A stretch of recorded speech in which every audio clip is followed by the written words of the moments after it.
从柳溪镇到三米疏诺，我们总是步履不停，但无论走多远，回家这2个字永远是我们模拟人生和现实生活中最重要的快捷键。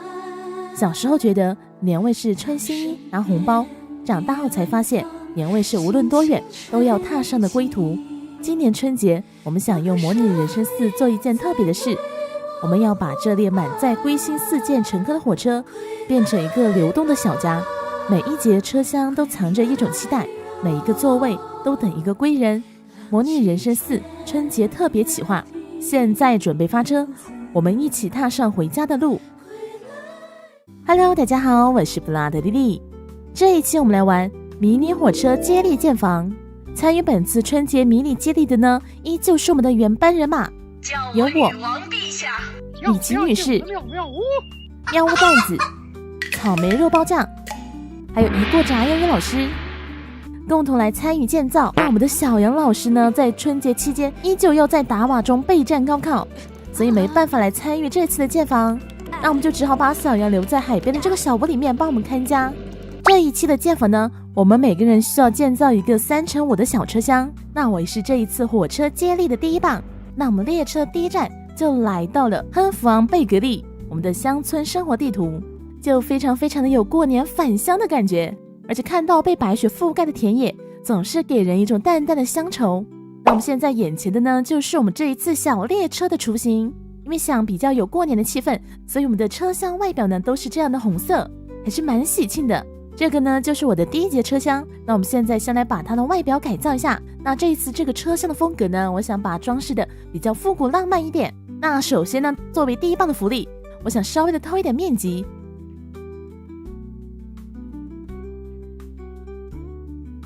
那偷偷的给自己装饰一个入站前的这个算是一个小平台或者是小阳台吧。那我们的列车编号就是888，一路发，这个寓意也是非常的好。因为这次走的是复古浪漫风，所以我们这入户门也是有一点点这样故意做旧的痕迹。那为了让我们这房屋的外观更有火车感觉，我们再增加一点点的小细节，稍微这样装饰一下，是不是更像一个火车的车头了？再系上一个可爱的蝴蝶结。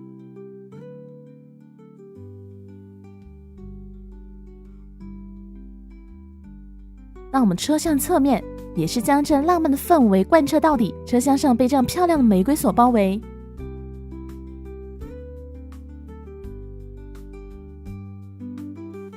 那我们车厢的另一侧，因为这个房间格局的原因，所以没有用上一样的窗户。那因为我们这一次车厢内部，所以这边的窗户就用了这样的白色。然后呢，因为我们经过这个乡村地段的时候，风雪真的是很大。那为了我们乘客的安全着想呢，外面还用上这样的木板把窗户给加固上，还是非常的人性化。OK， 那现在我们第一节车厢的外观就这样简单装饰好了。因为我们这个列车也是一个非常高级的列车，所以我们就得派2个服务人员在我们的列车门口，有什么问题他们可以随时为我们服务。那还是得再放一个伞架，毕竟在我们列车停靠站，如果我们想出去走走看看风景，雪那么大的话，我们还是需要打一把伞的。那我们这车厢里面呢，因为其实它面积还是比较有限嘛，我大概就把房间分隔成这2个部分。这个小空间呢，就是我们的卫生间。虽然我有纠结过到底要不要放卫生间，但我真的觉得在火车上有一个单独的卫生间真的很重要。而且平时如果像是我坐火车或者是飞机的话，除非是我膀胱要炸掉了，不然我是不会选择去上厕所的，因为总觉得在那个环境不能让自己好好放松嘛。那我们进门处的这个小走廊先放一个超级好看的地毯，粉粉嫩嫩的。那进到这个车厢以后，先换上我们列车提供的可爱拖鞋，是这样绑了蝴蝶结的小兔兔。那因为我们这是一个非常高级的列车，所以我们在门口呢还会放这些比较高级的伴手礼送给我们的乘客。接着就是我们这个小小的卫生间。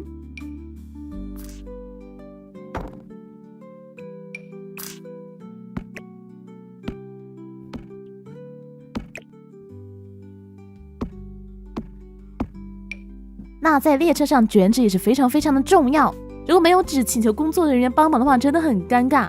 那我们以防有这样的问题，卷纸架这里还放2本杂志，除了当我们的厕所读物，也可以在没有纸的时候帮我们一个大忙，其实这个厕所的门呢，我也是纠结了蛮久的，因为我们这个卫生间面积比较的狭小嘛，就不想让人就在里面上厕所的时候，不想显得太压抑，所以我们可以边上厕所边欣赏一下我们这个列车外面的风景。而且火车开那么快的话，应该不会有人看到我们这上厕所吧？那为了以防万一呢，我们这边还是可以放一个帘子，这样就比较有隐私性了。然后我们这个列车上比较重要的是，当然要有一个这样比较奢华的床铺，我们可以躺在这个床铺上，很悠闲的看窗外的风景。而且如果我们想睡一个好觉的时候，我们还可以把这个床板放下来，在不透光的床铺上美美的睡一个好觉。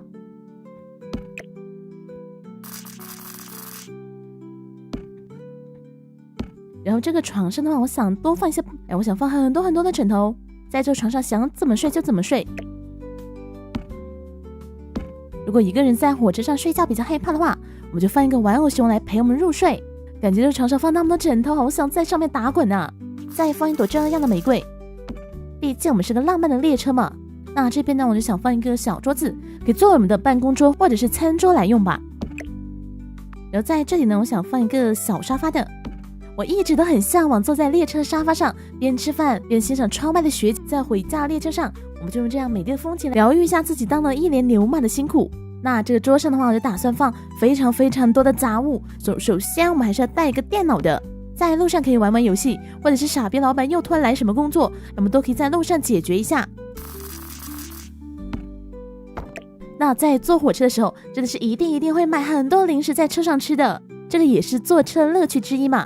当然在上车之前还得给自己买一杯奶茶，而且因为过年了嘛，我们可以稍微的放纵一下，所以我们就直接买2杯奶茶在车上喝，真是爽哉爽哉。还会买一些速食的食品，出门在外就是喜欢吃各种各样的垃圾食品。俗话说上车饺子下车面，肯定饺子是不能少的。这寿司看起来也很好吃吃了正餐以后还得来一个小甜品小蛋糕。拉面也是我们的火车好伴侣，那为了健康着想，还是得吃个水果，我们就放一个蓝莓，再放2瓶我们这个列车送的酒，当然也得配一瓶汽水，再放一些这样的化妆品。列车要到站的时候，我们可能还是得补一下妆，神采奕奕的下车，遮盖一下我们当牛马的疲惫感。这个桌子真的是被堆得满满当当。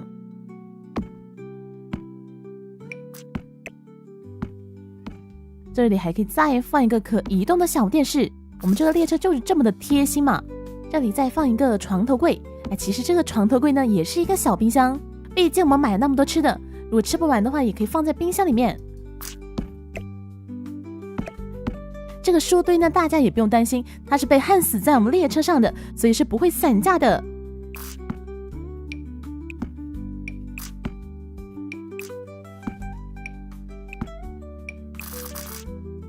车厢里面真的有好多花花，感觉它到处都是香香的。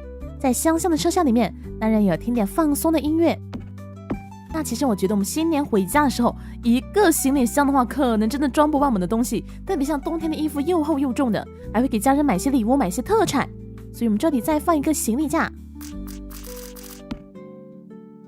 这里就是给我们亲戚们带的大包小包的礼物。然后这下面呢还可以挂一下我们的大衣。突然觉得我们这个列车车厢还蛮有生活感的。那总觉得冬天的话，还是想在这里放一个地毯，脚踩地上就觉得比较暖暖的。最后呢，我们再把床旁边这柜子上面放一些小的装饰品，比如说这样很可爱、很有少女心的台灯，配上我们的睡前读物。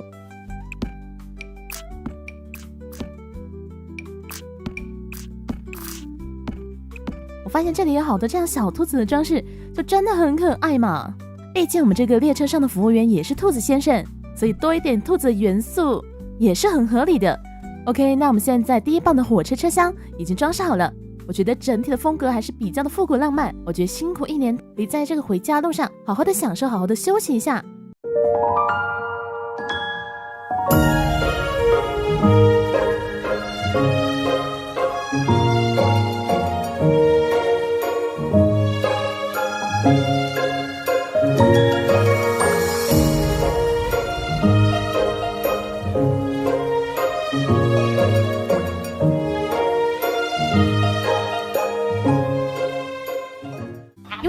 是无法参与我们这一次的接力嘛，我觉得真的好可惜。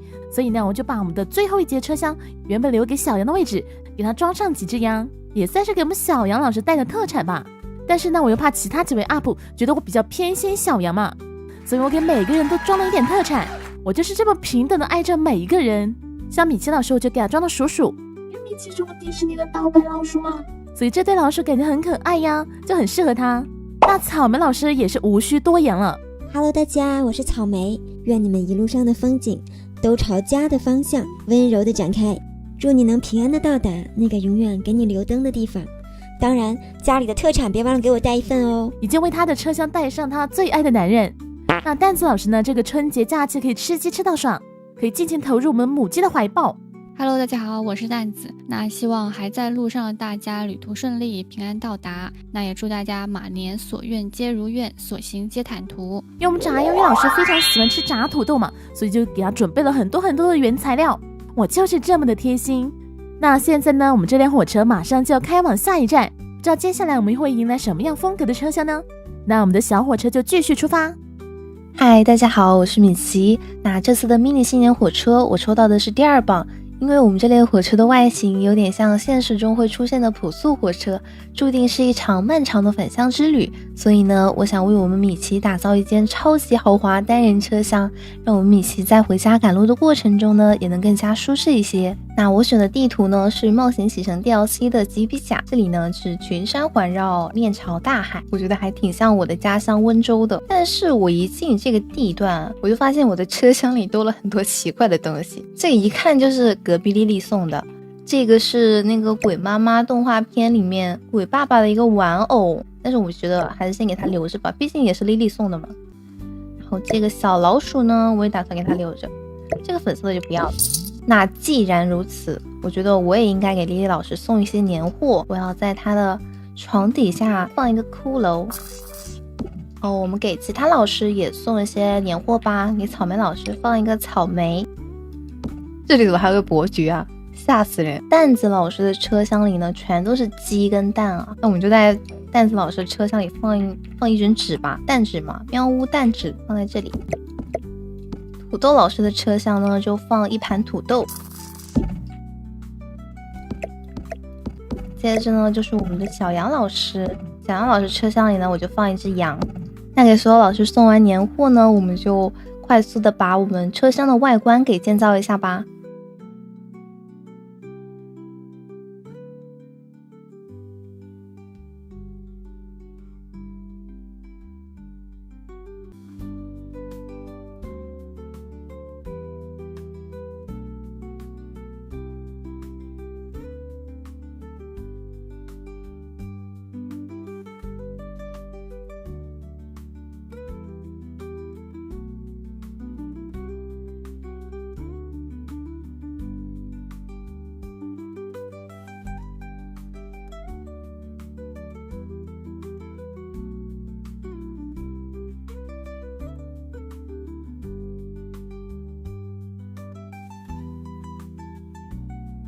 那外观建造的差不多了，接下来我们就来装饰一下我们车厢的室内吧。这位置呢，我想放一个小桌板，底下放一个我们冒险启程 DLC 的这个小冰箱，角落里呢，我想再塞一个我们的行李箱。桌板上面呢，我就想放一个微波炉。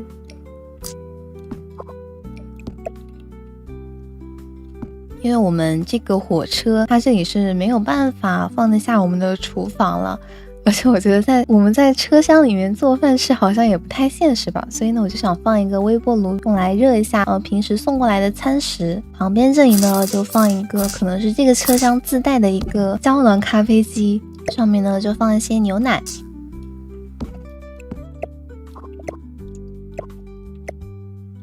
再放一些我们这个胶囊咖啡机专用的一个咖啡胶囊。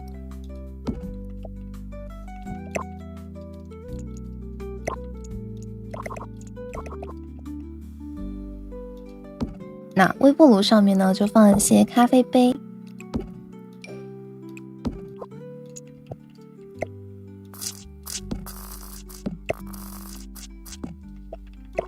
接这些咖啡杯呢，可能就是米奇在回家的旅途中买的一些收藏品吧。这样的话呢，其他旅客来我们这边车厢想蹭咖啡的话，也可以分几个杯子给他们喝。旁边呢再放一些罐头。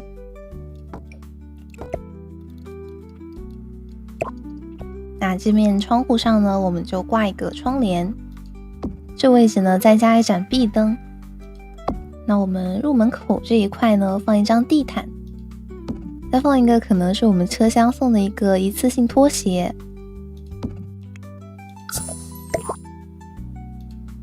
接下来就来装饰一下我们这个非常非常小的卫生间。那因为我们这个卫生间的空间实在是太小了，正常来说在游戏里面小人这样子是肯定不能洗澡和洗手的但是我觉得现实中这个布局还是可以正常使用的吧。墙壁上呢挂一条毛巾，这位置呢放上我们的床架。这样子的话呢，床底下呢就有更多的空间可以放置我们的家居物品了。床上呢，我想放一个小熊玩偶，旁边呢放上我们冒险启程 DLC 的书桌。这个书桌呢就是旧旧的，感觉像是被很多人都使用过的痕迹。这里放上一个书桌椅，书桌上面呢就放一个随身携带的笔记本电脑。那这个椅子的靠背坐起来估计背应该会比较难受吧，所以呢我想在这个椅子上面呢再放一个抱枕。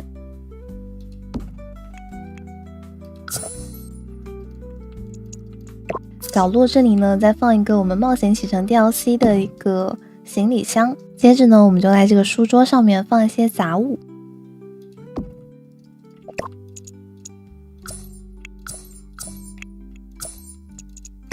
桌子上呢，我想再放一个这样子的书篮，感觉这个书篮呢更像是这个车厢自带的一个物品。这个角落这里呢，我又塞了一个有福字的一个相框，旁边这里呢放一个水杯，再放几个相机。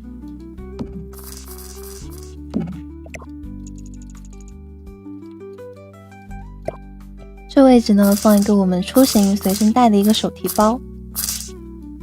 桌子上呢再摆一些我们补妆用的化妆品。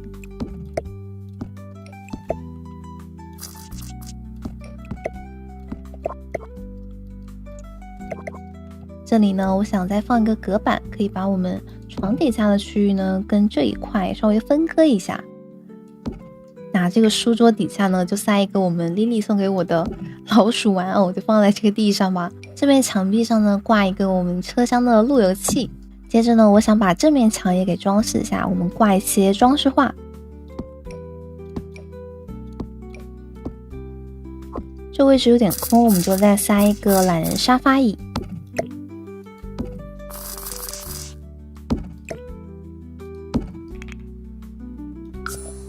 书桌底下呢我们再放一张地毯。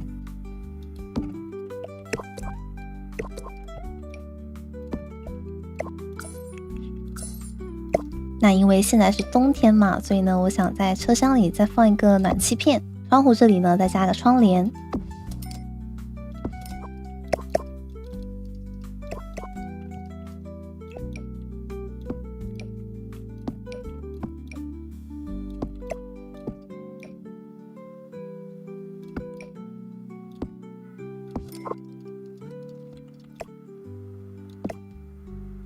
床底下呢就用来当做是我们车厢的一个小小的客厅，在这里呢放上我们的沙发，沙发上面呢放上我们的枕头。这里呢我想放一个置物架，那这个置物架上面呢就放一个电视机。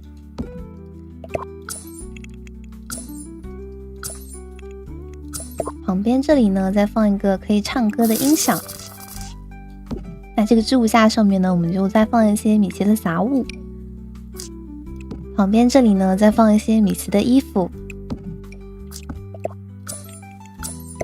这里呢再放一些报纸，上面还有一个游戏机，我觉得游戏机真的是坐火车必备啊。那这个置物柜下面呢就放一些米奇的鞋子，我们先把这个置物柜移开吧，不然它会一直锁定在这个上面。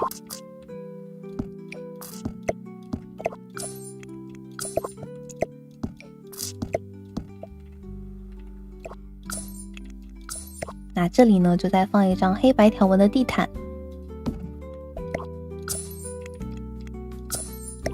这个床架这里呢跟这个墙壁稍微有一点点穿模啊，但是我们这样子看的话呢，其实就看不太出来，所以我就没有管了。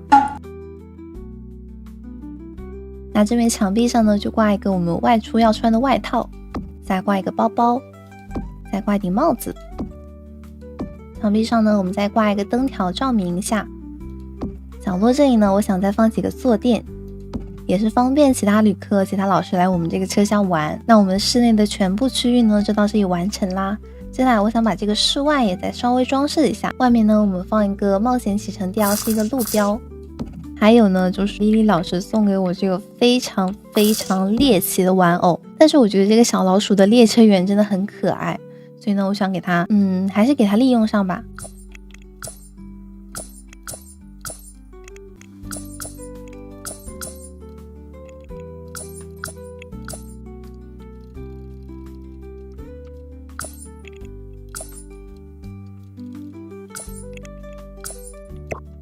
我觉得放在这里还是很可爱的，对不对？就让它当我们这个车厢的列车员吧。那我这一棒的火车车厢呢就到这里全部完成啦，大家觉得怎么样呢？接下来就交给我的下一棒草莓老师吧。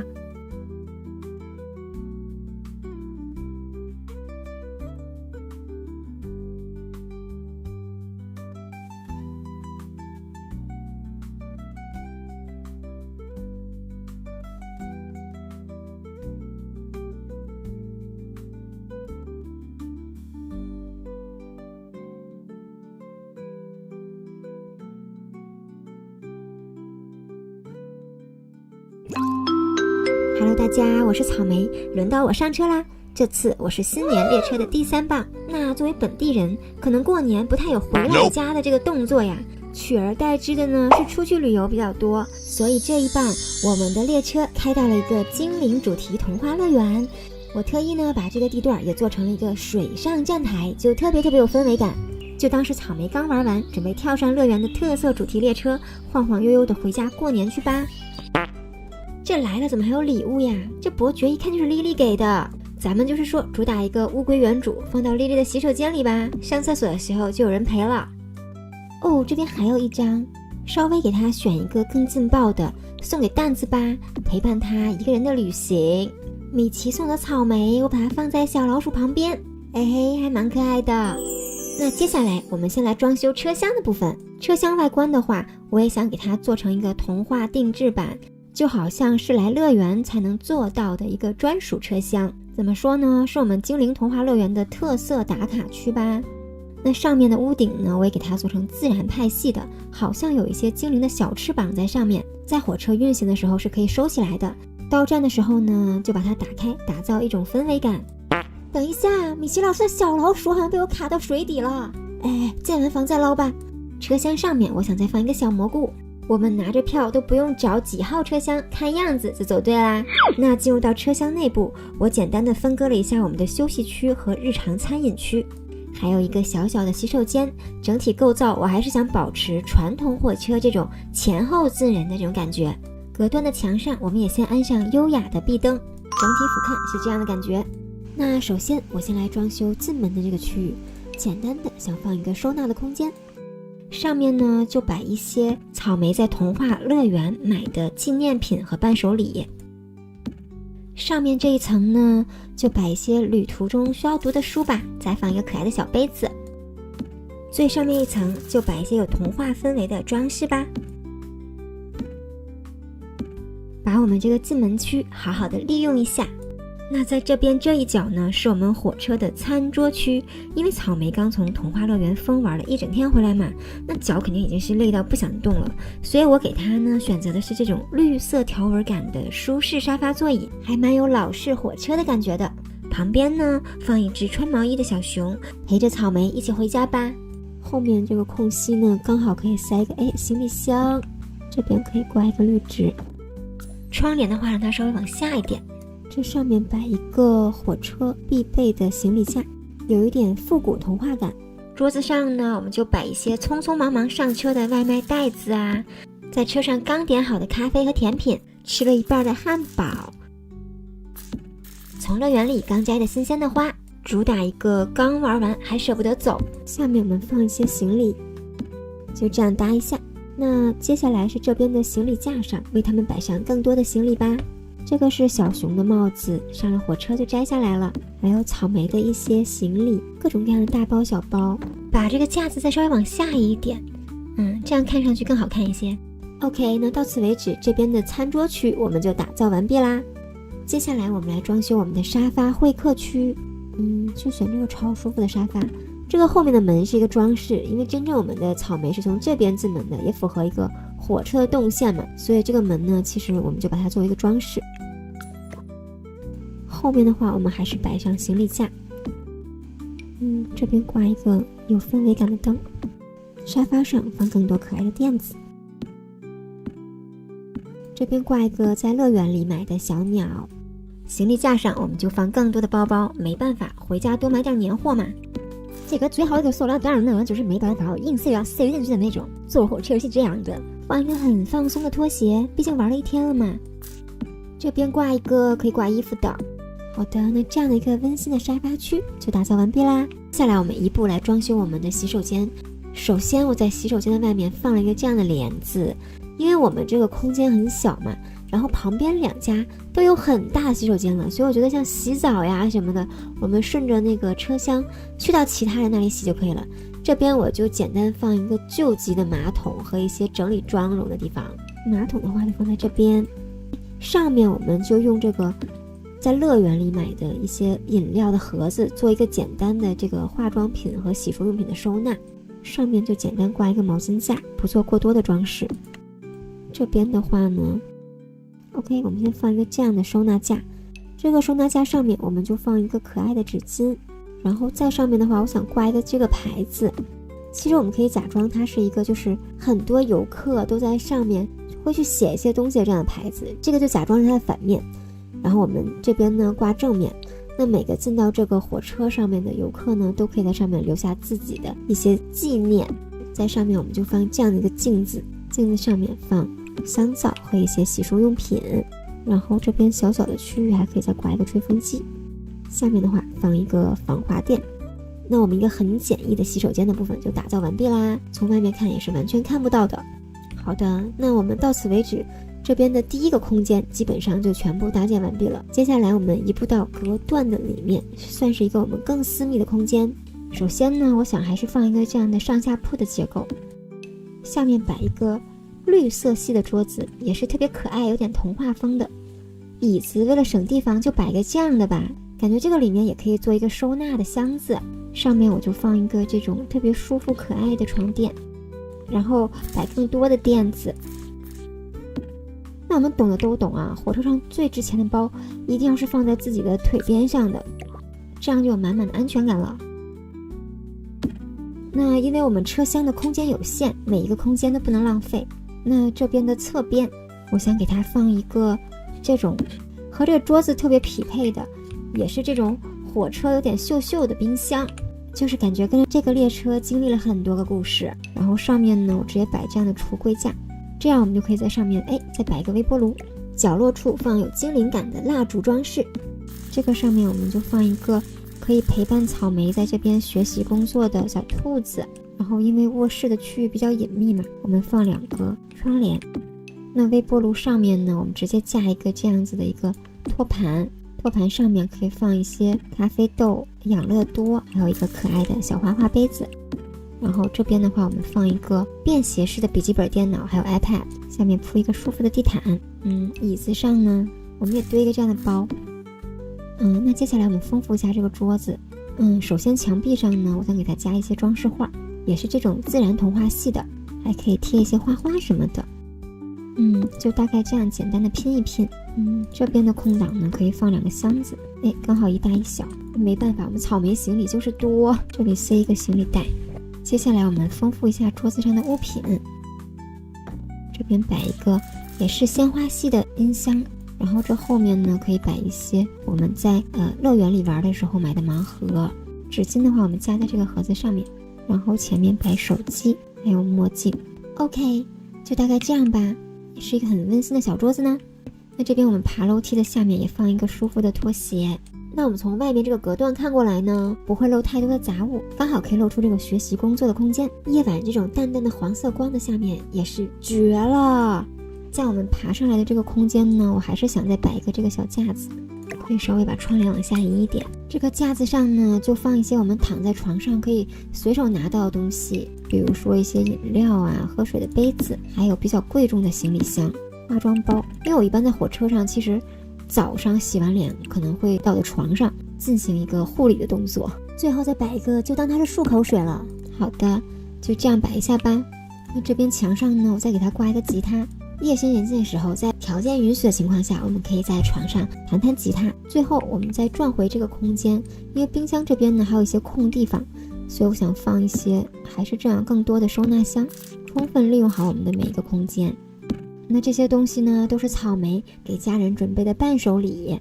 那到此为止，我们这个上下铺的小小休息区也打造完毕了，怎么样？你们觉得还可以吗？那这就是我们一个整体的房间布局了，看起来满满当当的，非常的充实呢。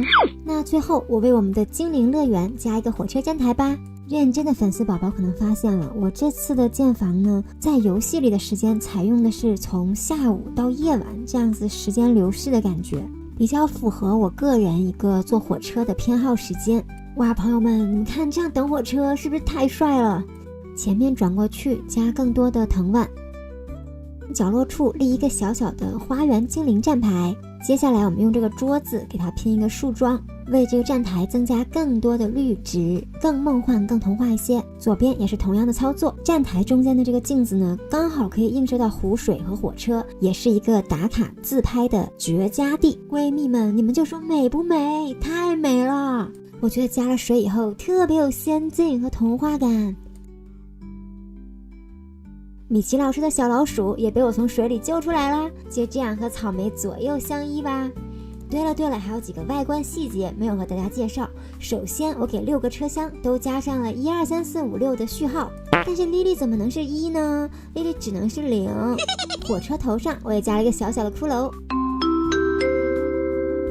那随着我们草莓登上列车，火车要缓缓启动，前往蛋子的所在地啦。我们一起去接蛋子回家吧。这啥意思啊？这后面3个，前面3个是给人住的，后面3个是货箱呗。这个是运鸡的，这边是运土豆的，这边是运羊的。4、5、6已经变成了1、2、3年货了吗？这么大一个鸡，巨物恐惧症了有点。Hello， 大家好，我是蛋子。那这一次火车接力呢，我是4号车厢，然后可以看到我这个车厢里面已经是满满当当的了，有一个鸡1号，还有一个鸡2号，这俩是夫妻吗？还有他们的小孩还没生出来，这里有生出来的了，生出来2个，巨人一家，巨人鸡，还很贴心的搞了一个床，2个床，谁还放了个卫生纸啊？拿来擦鸡屎的吗？还有这个销魂男画，这是啥意思啊 ？Oh baby， 先放土豆这吧。Tomorrow。OK， 那我现在是先把原本的窗户跟门拆掉，我们重新来装饰一下外观。然后内部格局的话，我想先划分一边来给我的车厢卫生间，然后换一下新的门跟窗。这一次我的车厢我想给它搞一个偏蓝色系的吧，所以我们给它换成一个这样子的门，然后把我们的车厢号放在这个门上面，旁边再放一个窗户。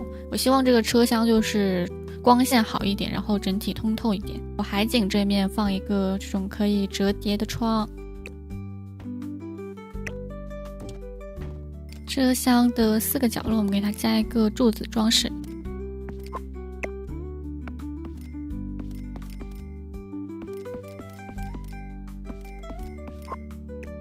那车厢外面的底部我想给它加一个这样子的挡板，现在露出这个红色跟我们这个蓝色不是很协调，稍微给它遮挡一下。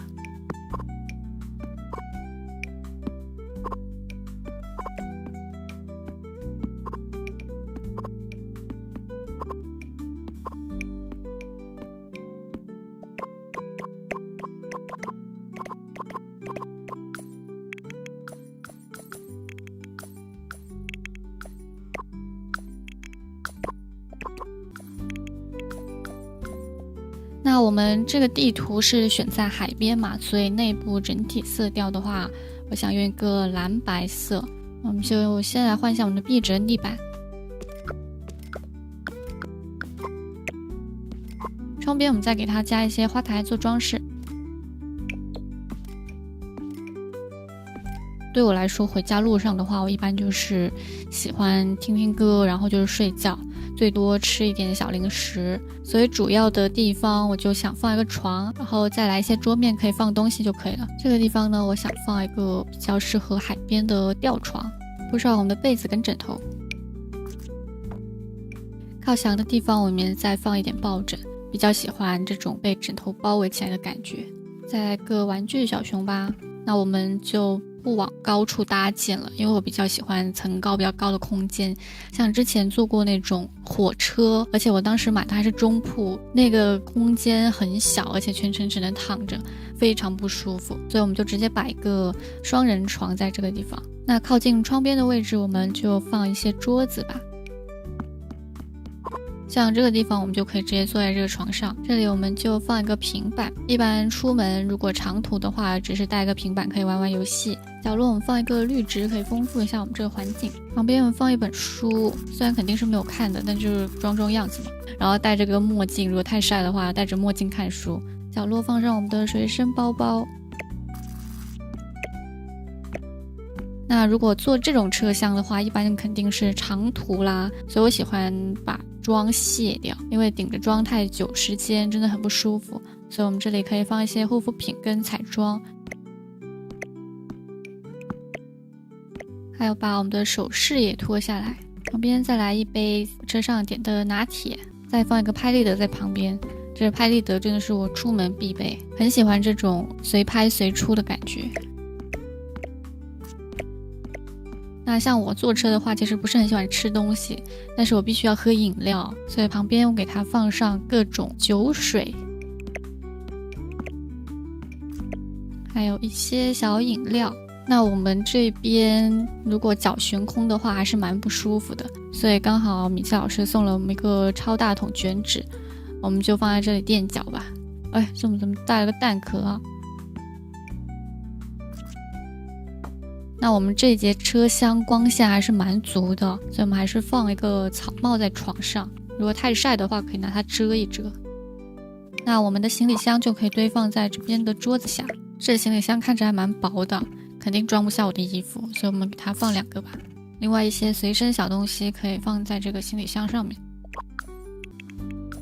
旁边我们再放上一些购物袋，过年带回家给家人的礼物。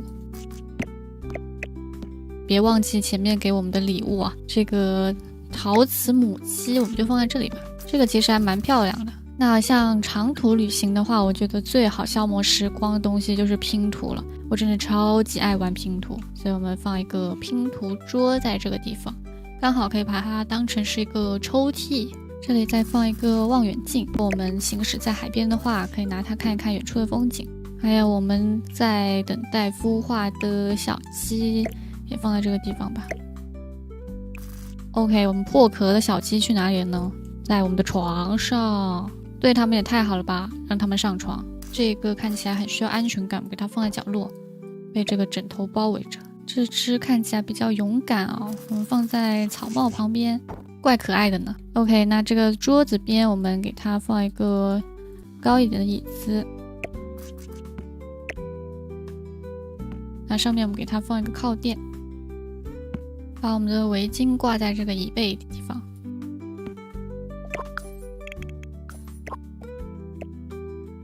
底下呢，我们放一个蓝色地毯，再来一块小的毛茸茸的地毯放在这儿吧。那脱下来的鞋子呢，我们就可以放在这个床底下。我们再放一双拖鞋，像长途的话，如果一直穿鞋子还蛮容易肿的，换成拖鞋就比较舒服。再放一个火车厢给我们配备的储物箱，感觉还蛮不错的耶。那这个窗边加一个纱帘吧。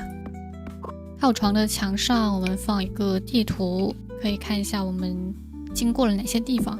入门的位置也放一个小的展示画。接下来一个很重要的东西，那就是音响啦，我们放在这个中间。像我们这种独立车厢的话呢，就可以不管其他人各种外放音乐，一整个在车厢里爽听。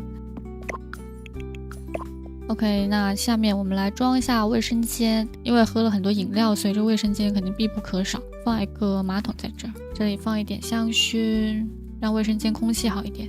那现在我们还有一个永恒优雅的插画，非常之震撼。那我们可以放在哪里呢？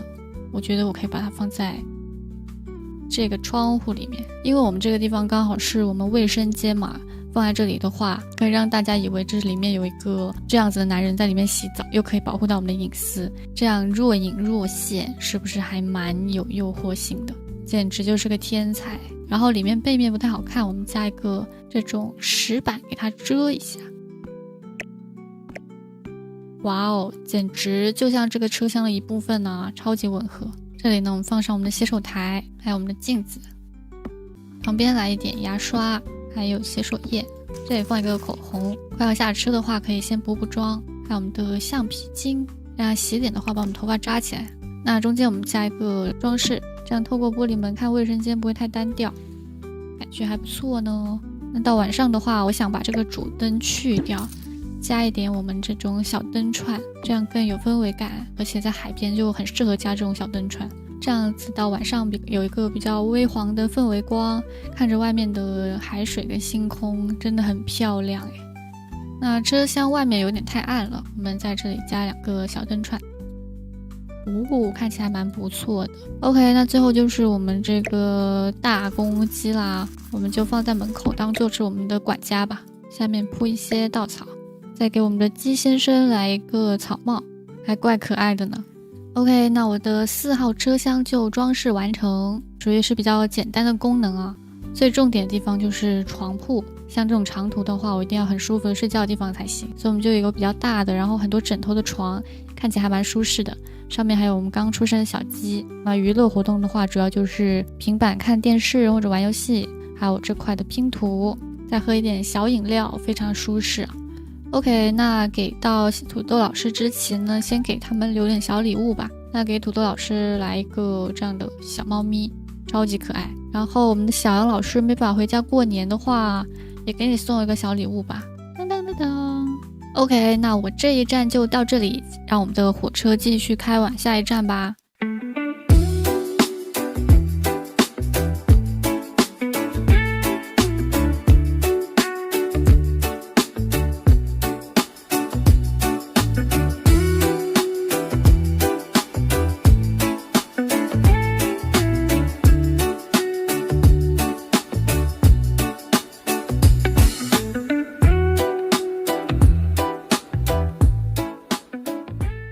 Hello， 大家，我是张玉，我是这一次火车接力的第5棒。哇，我们这个火车真是各种形态都有啊，各种色系都有。那么前面几位 UP 主呢，他们居然给我留了礼物，看我的礼物。但是我看到小羊这边，我就觉得心情舒畅了许多。我要给这些羊吃一些饲料，给这些羊吃饲料。这里还有一个方便面小猫咪。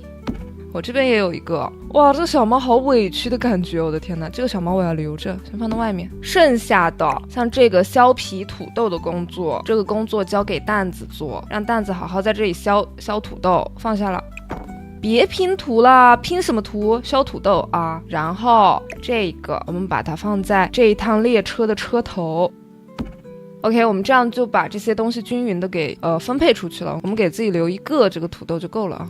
那这个就是我的车厢，我的车厢是5号车厢。我们先来换一下窗户和门。好啦，我已经修改好了我这个车厢的外观，我增加了一些这样的绿植装饰，我用了白色的窗户和一扇墨绿色的门，这个门真的很漂亮，我觉得比较复古吧，就是它上面有一些这样子的花纹，然后把我的门牌号呢也贴到了这里。我这节车厢的话呢，我加了一个楼梯，加到这个门口，因为我们这个火车现在是停靠在这里的。然后背面的话呢，就只放了2扇窗户，然后放了一些绿植。内部的话呢，我进行了一个简单的格局划分，我使用的是一个这种木地板，墙纸也是这种木色系。然后这一格的话呢，就是放我们马桶的地方，我专门给它做了一个这样子的木门。然后这边这2格的空间呢，我给它抬升了一格，等一下我们在这里放一个浴缸。那外观的话呢，我想在我们门口这里呢加一个这样子的遮阳棚，因为到晚上的话呢，我们这里就比较暗，所以我想在这里加一个壁挂灯，我们稍微放高一点。还有这个位置也放一个小灯，是一个小幽灵的吧，感觉这个幽灵就是在这个绿植之中，这样到晚上的时候呢，我们外面还是有一点光线的。 OK， 我们现在呢就正式进到我们的内部空间。我们进来的这个大区域呢就是卧室，也不能叫卧室吧，就是我们这个火车的整体空间。我们先放一张床放在这儿，用一个这样子的双人床，一个奶乎乎的颜色吧。我们在这个双人床上呢放点枕头，奶白色和粉色的枕头，我感觉还挺搭配的。那我们入门的位置呢，我想放一个地毯，我之前建火车的时候也用到过这个地毯，我今天还想再用一下。这个红色我还是蛮喜欢的。那这个位置呢，我就想放一张也不能叫一张吧，放一个衣柜或者是置物柜吧，就是里面可以存放一些我们的东西，也相当于是一个小的床头柜，不知道怎么说，反正就放在这个位置。那我们先来把马桶放上好了，放一个马桶。 OK， 我们这个空间就是非常简单，就是一个马桶。这个位置呢，我们就放一个浴缸，我就想放一个浴缸，别管了。然后呢，我们还要泡上特别美美的花瓣浴，就这样很不一般呢。这边我还是想用一个帘子来遮挡一下的。OK， 差不多就是这样。我们这个泡澡的空间就用一个这样子的帘子来作为隔断。然后呢，这面窗户的话呢，我们也给它装一个百叶帘。那这个位置呢，我觉得可以挂一个小猫猫的挂画，一个小猫咪，很可爱吧？啊，这样子的话，我们的卫生间和浴室就都有了。接着呢，我想来装一些窗帘，我想用一个这样子的窗帘，其实它只是一个纱而已。它好像既起不到遮光的作用，也起不到怎么说呢的作用，遮挡隐私的作用，它就是没有什么作用，它仅仅只是好看罢了。但是我觉得这个帘子真的很漂亮，我觉得很搭配我们这个卧室的风格。那我们进门的这个位置呢，我想挂一个捕梦网，我们挂一个捕梦网挂在这儿，希望我们在这个火车上面呢，也可以做做美梦吧，毕竟我们这个是返乡的火车。然后的话呢，我想放一张桌子，但这个桌子要和这个床这样子叠起来放，算是一个床上桌吧。模拟小人应该是用不了，但是我们就是模拟一下现实是可以这样子的。这个位置呢，我们放一盆吊植，就感觉和我们进门的这边这个空间呢之间有一个小小的隔断，意思一下，这个隔断就是意思一下，因为其实根本没有隔断，没有隔断起来，但是感觉还是会有一点遮挡。然后我们在这张床上桌上呢放一台电脑，这样子的电脑，我也是后来才发现啊，我这个电脑跟蛋子这边用的是同一款电脑，可能是在同一个地方买的吧，别管了。然后再在这个桌面的位置装一个顶灯，哎呀，好像是更新了，就是怎么说，建筑模式下这个顶灯也会消失了，我也是无语了。看拉近了会消失，之前是不会的，之前在建筑模式下是不会消失的。我们在桌面上呢，我想放一些笔，可能记录一些什么东西吧。然后想放一束编织花，这应该算是编织花吧。这个花还挺好看的，感觉就是自己用麻绳编出来的。然后再放一个发卡，一个紫色的星星，可以用来夹头发，我觉得很方便啊。把我们的这个小猫咪，蛋子留给我的小猫咪跟这个花放在一起好了，缩小一点啊，感觉它好像抱着这个花呢，就这样子放在这我真的觉得好委屈啊，怎么回事然后就是我们的这个土豆，缩小一下，然后就可以直接放在我们的桌子上。再放一点书吧，放点书，我们路上可以打发时间的时候看。然后这个位置我想再放一个包包，歪着放一个吧。桌子这里呢，我想再放一个水杯，还有一个咬过的小面包，感觉就是还没吃完的，剩在这里的。那我们的这个衣柜上面呢，放一些洗漱用品吧，就是我们的牙刷、牙膏什么的都放在这里的。然后呢，我还想放一个发箍，洗脸的时候可能就需要一个发箍，把头发给箍一下。那在这个窗户边呢，我们还可以再养一些绿植，养一些植物。这个就是我们自己买的鲜花。我觉得还需要一张可以堆放杂物的椅子，放在我们这个卫生间的门口吧。那我们的床上呢，我想再放一叠乱一点的，看起来比较乱的毯子，就是更有生活气息一些，这样子。毕竟是冬天嘛，我们盖2床被子也是非常合理的，对吧？我们现在来浴室这边呢，装一个壁挂灯，装在这儿。然后这边的墙上也要装一些这种水晶灯。那因为我们房子里是没有镜子的，我觉得可以在这面墙上挂一个镜子，它可以当一个玄关镜之类的东西吧。床头这边呢，我还想放一个小夜灯，感觉不是很明亮的一个灯啊，而且它是用一个这样子的绸缎这样子悬吊的，我觉得还蛮有设计感的。这边呢，我们放一块记事板，就可以贴一些小便签啊、明信片之类的东西贴在上面。这里呢，我们就挂一个灯串，就比较有氛围感。我觉得卧室就应该挂灯串。然后正好呢，这里还可以放一个这样子的装饰，这是一个树轮，然后上面有一些小鲜花。我们房间里呢再铺一张地毯，铺一个这种咖啡色的圆圆的这样子。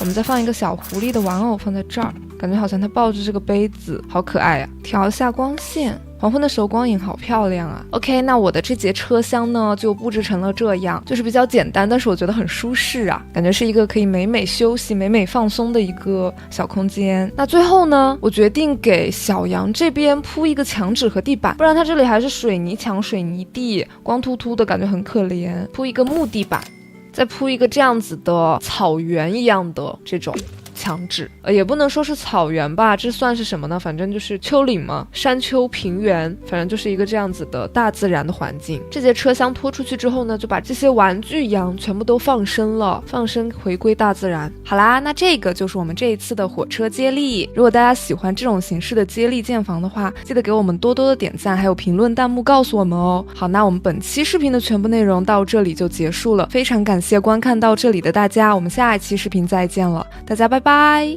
过个好年哦。